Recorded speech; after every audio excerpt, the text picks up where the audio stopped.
J'avais ce matin une impossibilité pour venir, puisque c'est le Conseil des ministres, et puis après, il y a un moment du porte-parole qui m'oblige à être à l'Élysée, et puis j'ai souhaité passer cet après-midi. Pour vous dire d'abord qu'avec Emmanuel Macron, on a parfaitement mesuré et l'intérêt et surtout les potentialités de cette filière, qui restent des petits sujets d'organisation avec ceux qui, plutôt que d'aller dans la dynamique collective, qui se construit quand même, qui se construit, continue à traîner les pieds, ce qui ne sert à rien.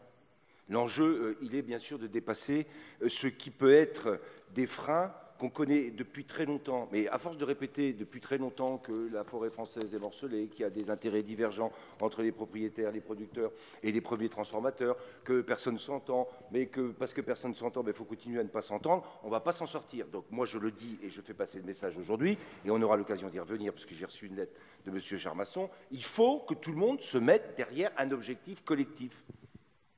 Il n'y a pas d'intérêt individuel ou d'un maillon de la filière qui se fera au détriment de l'intérêt général de la filière. Et quand on prend l'intérêt général de la filière, tous les maillons de la filière finissent par en tirer des bénéfices. C'est ça le principe, c'est la règle. Les progrès ont été faits, des mesures ont été prises. On sait maintenant qu'on a une forêt productive et avec des potentialités, ça a dû être dit, et je salue notre ami Le Boulaire qui est là, qui a fait, paraît-il, une très bonne intervention. Je sens que vous souriez, c'est pas bien. Comme d'habitude, me dit M. Charmasson, je confirme. Donc, il a montré que sylviculture, environnement, c'est un enjeu, j'allais dire, naturel. Et à la veille de cette COP21, tout ce qui va être le stockage de carbone, avec des potentialités qui sont celles de la forêt, dans ces débouchés, c'est bien sûr un débat que vous posez aujourd'hui, qui va être posé pendant la COP, et avec un débat agriculture-forêt qui se pose ici en France, mais qui se pose aussi ailleurs. Et je dis à Emmanuel en partant, premier JF qu'on va signer, on le signera ensemble.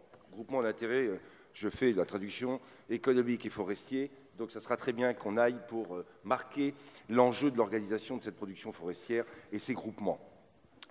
Mais les débouchés, la production, et bien sûr ce qui fait la transformation, la première, la deuxième, la troisième, les industries du bois.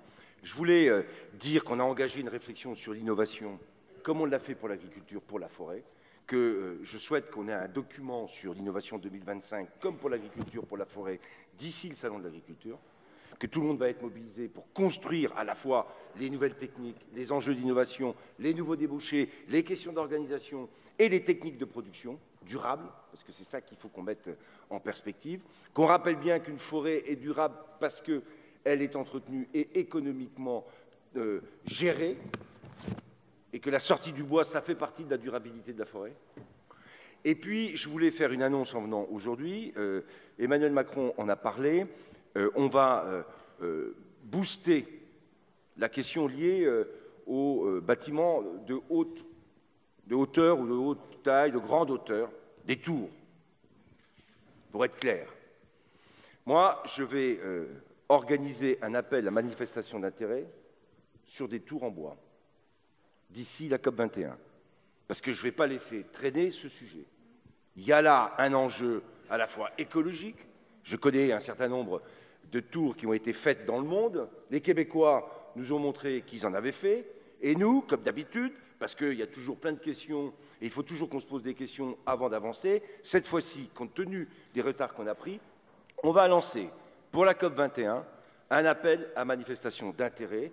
On recensera les projets, les villes, les collectivités qui sont prêtes à s'engager dans une tour qui permettrait de valoriser la production du bois. J'ai le pavillon de la France qui a reçu le premier prix de l'architecture à l'exposition universelle de Milan, avec ce pavillon tout en bois. On a donc là un savoir-faire, une capacité à démontrer notre savoir-faire et notre technique et notre technologie. Donc on va organiser, c'est l'annonce que je voulais faire, c'est pour ça que je voulais venir, un appel à manifestation d'intérêt sur ces tours en bois. Et je suis, comme toujours, très ambitieux. Je m'imaginais une tour en bois à la Défense. Je prendrai des contacts, d'ailleurs, avec ceux qui gèrent la Défense. Paris, bien entendu, il y a des projets qui sont en cours. Eh bien, il faut qu'on les recense. Le Mans, ma ville, une tour en bois dans ce département, des vieilles et belles forêts avec Domania et en particulier celle de Bercé, ça serait une image formidable. Mais si on n'engage pas le processus, si on ne l'impulse pas, on continue à discuter, on continue à freiner, et là, il faut qu'on accélère.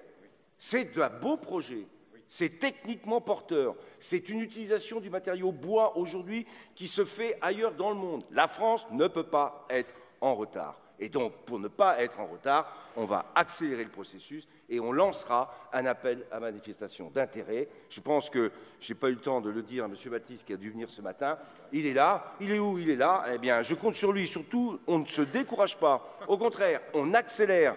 Et moi, je compte sur vous. Et je sais qu'il y a des projets, donc on va les recenser. J'en ai même parlé un peu avec le président de la République en lui disant que ça serait même bien que l'un de ces projets soit directement parrainé par le président de la République. Donc, on va aller dans ce sens-là, innover ensemble, faire en sorte que cette forêt française trouve à la fois son équilibre économique, soit capable, tous ces acteurs et tous les membres de la filière, de se rassembler, de s'organiser, d'utiliser tous les moyens qu'on a mis à la disposition maintenant pour pouvoir gérer et donner cette dynamique, et puis avoir des débouchés nouveaux et innovants. C'était la proposition et l'annonce que je voulais vous faire cet après-midi, en vous remerciant encore une fois de l'organisation de ce colloque.